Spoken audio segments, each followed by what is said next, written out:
Hey, everybody. It's Eddie from Tokyo. This is your cryptocurrency update from Japan, my second day back in Tokyo.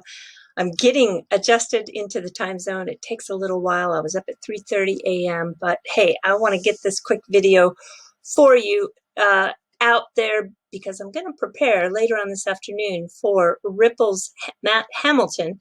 He is part of the Ripple X team. He's going to join me in about 6 hours to talk about the new grant money that is going to be used for selected projects that are built on the XRP ledger.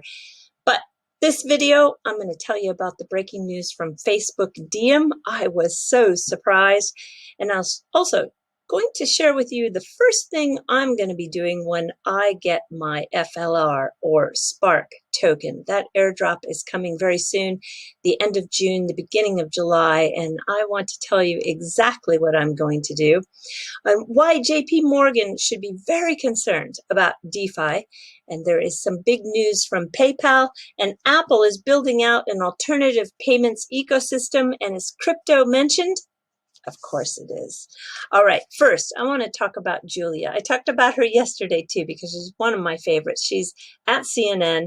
She is somebody who really, really knows this space because she has done her homework. She interviewed Michael Saylor today, the fairly new Bitcoin Maxi, who sometimes talks with so much conviction, it scares me. But as I told you yesterday, Julia's questions are always top drawer, and her facial expressions are priceless. She didn't disappoint me today when she asked Michael about Bitcoin and said, "Are you saying that the technology is superior to?"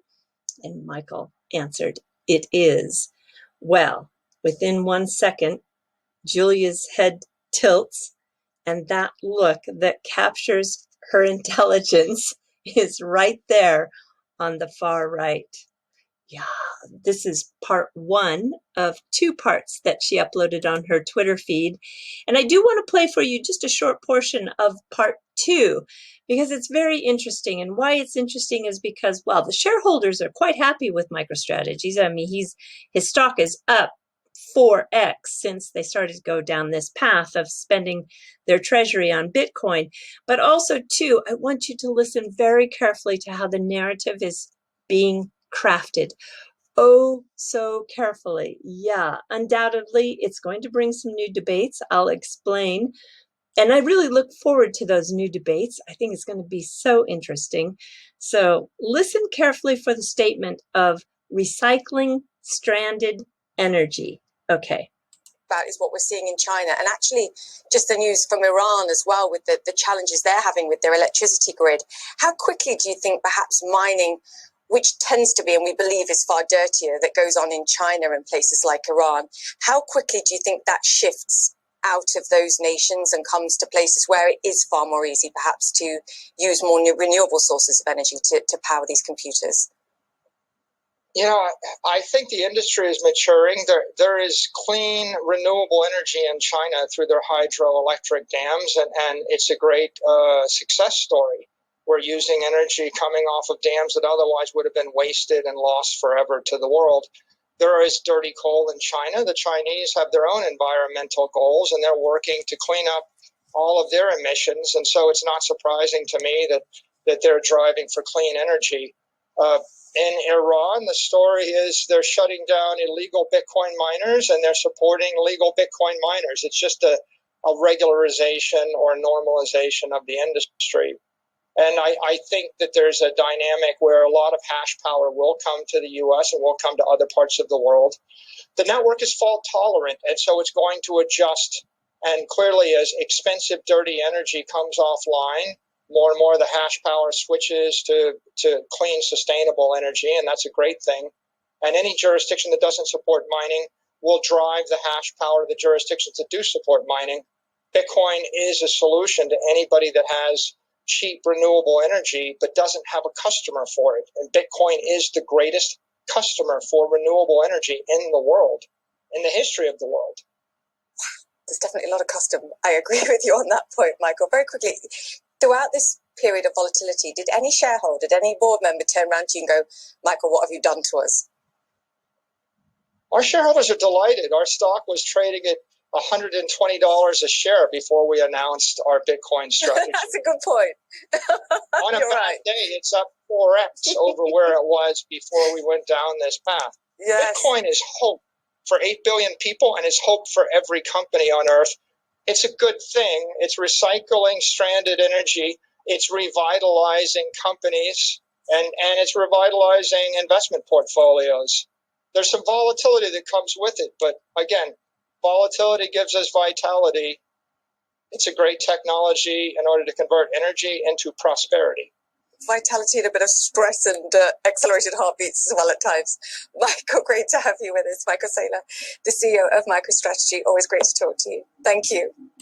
What I wanted to... So, yeah, I think he's a tough one to interview, and she did a great job. Now, that term that he used, the recycling stranded energy, that is often a term we hear in carbon recycling. And this was a conference, the 9th conference that took place last March, where 191 participants around the world brought their ideas to compete in the Innovation Awards for the best CO2 utilization. And I guess I just want to tell you that I am always trying to see the world with a glass half full. And Bitcoin is going to push this industry even harder and faster to find new energy sources. That is a good thing. Things will be much greener than we are using today. And I do see a light at the end of the tunnel, but it's so interesting. Now we have the Bank of Canada, who has said in a keynote speech from the Deputy Governor, Timothy Lane, he said that Bank of Canada, well, their digital currency will be greener than Bitcoin. So what you see is that there is a line being drawn in the sand, and there's going to be this what is acceptable, what isn't acceptable. And the next bit of narrative that's going to come into the debate is this. Let me read you what he said. You can substitute clean energy for the dirty energy, but of course clean energy also has other uses.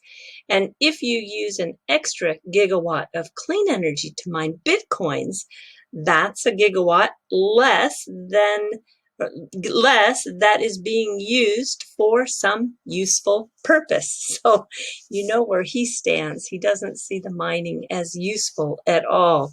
All right, let's jump to Fusion_FLR.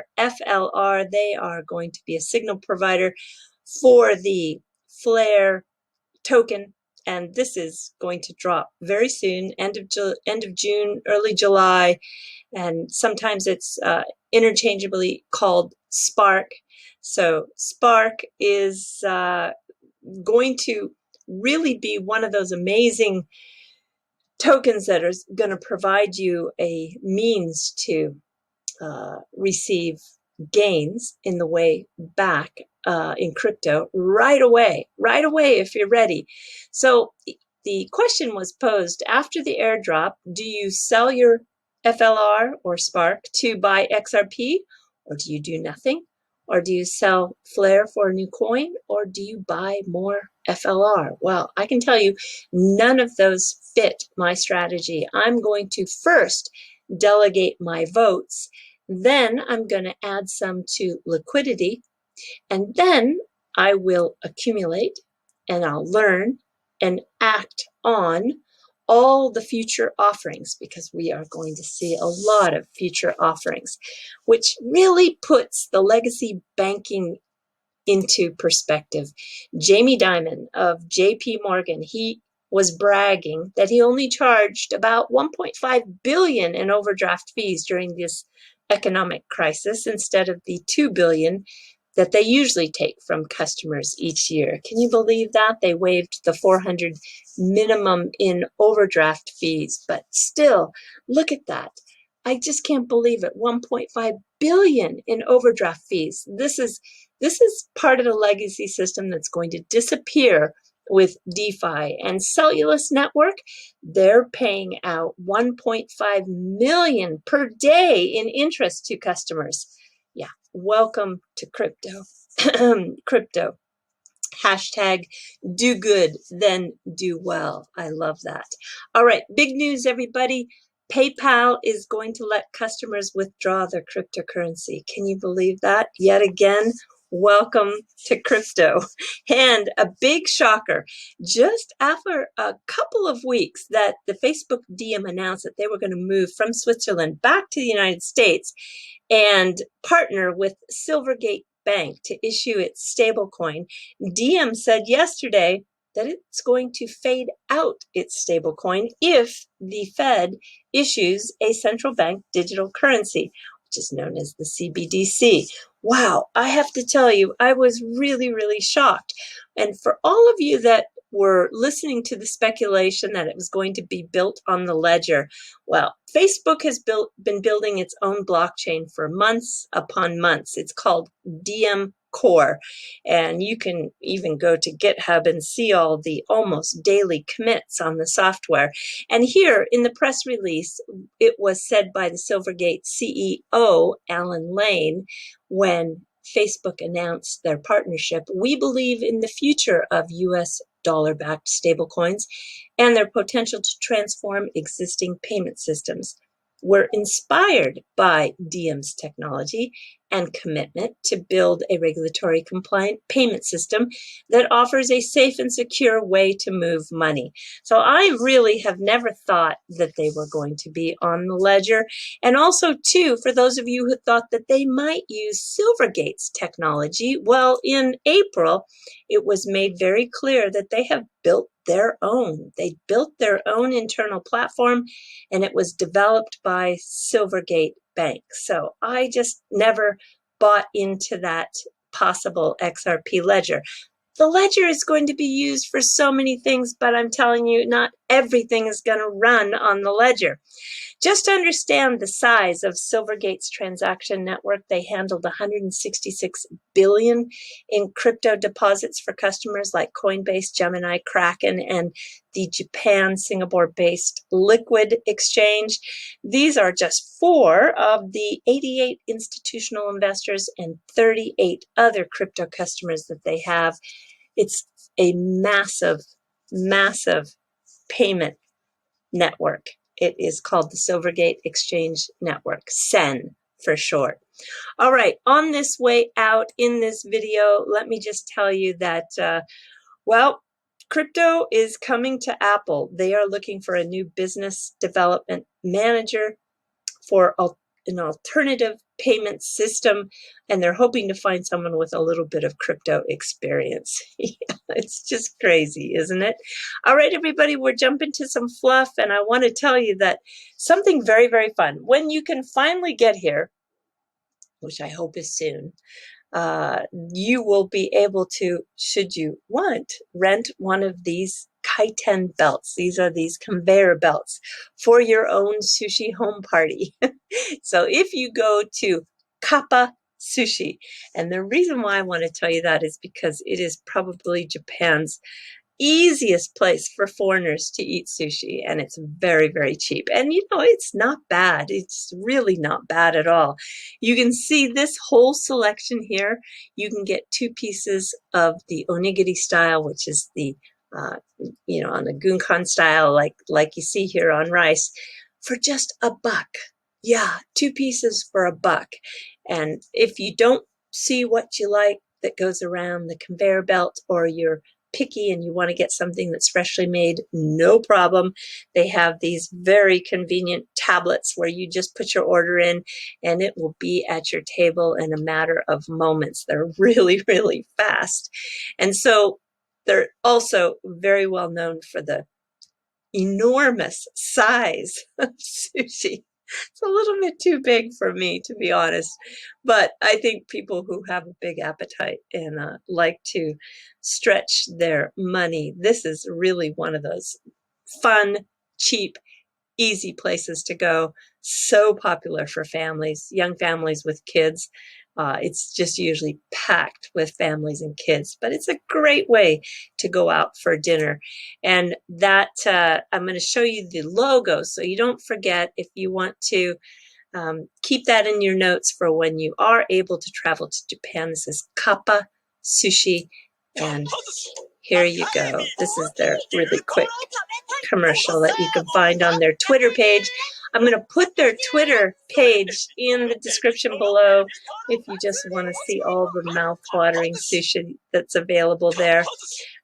It's just so cheap. It's just almost a crime. You know, and I'm going to talk about it later in a fluff and another fluff, but when I came back into Japan, everybody who returns needs to have a cell phone that has a special locator, and the locator prompts you to press the button, I'm here now, ima koko, I'm here now, and it's making sure that based on the GPS that I registered, that I am truly staying in one place for 14 days in a isolation requirement by the government.